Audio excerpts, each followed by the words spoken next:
नमस्कार मित्रांनो, पुन्हा एकदा स्वागत आहे तुमचं प्रीती बरोबर. काय म्हणताय? बिगर शेती प्लॉट खरेदी करणार आहे? मग या व्हिडिओमध्ये सांगितलेल्या कायदेशीर बाबींची खात्री करून त्यानंतरच तुमचा बिगर शेती प्लॉट खरेदी करा, जेणेकरून तुम्हाला भविष्यात अडचणी येणार नाहीत. सगळ्यात पहिलं म्हणजे अलीकडच्या काळातील त्या प्लॉटचा सातबारा उतारा आणि प्रॉपर्टी कार्ड तपासा. त्यानंतर त्या सातबारा पत्रकी आणि प्रॉपर्टी कार्डवरती मिळकतीच्या मालकाचे नाव आहे का, त्याचे नावे असलेले क्षेत्रफळ चेक करा.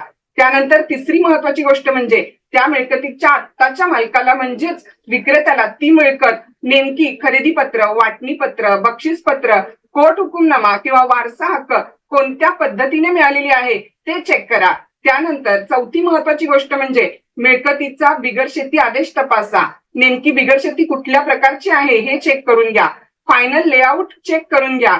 त्यानंतर पाचवी महत्वाची गोष्ट म्हणजे त्या मिळकतीवरती लोकल बॉडी, नगरपालिका, महानगरपालिका यांचं कुठलं आरक्षण नाही ना, याबाबतची खात्री करून घ्या.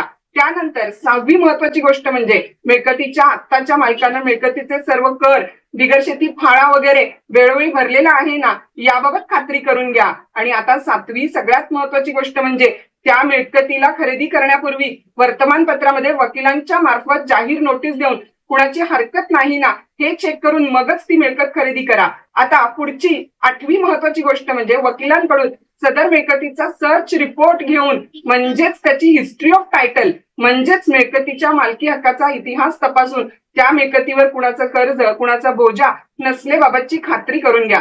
सदर मिळकतीवरती म्हणजे त्या प्लॉटवर प्रत्यक्ष जागेवर जाऊन मोजून मापून मोजमापाची खात्री करून घ्या. आणि सगळ्यात शेवटी म्हणजे तुम्ही जी मिळकती घेणार आहे त्या मिळकतीचा खरेदी पत्राचा जो ड्राफ्ट आहे तो ड्राफ्ट वकिलांकडून चेक करून घेऊन मगच खरेदी पत्र नोंदणी करून घ्या. धन्यवाद मित्रांनो.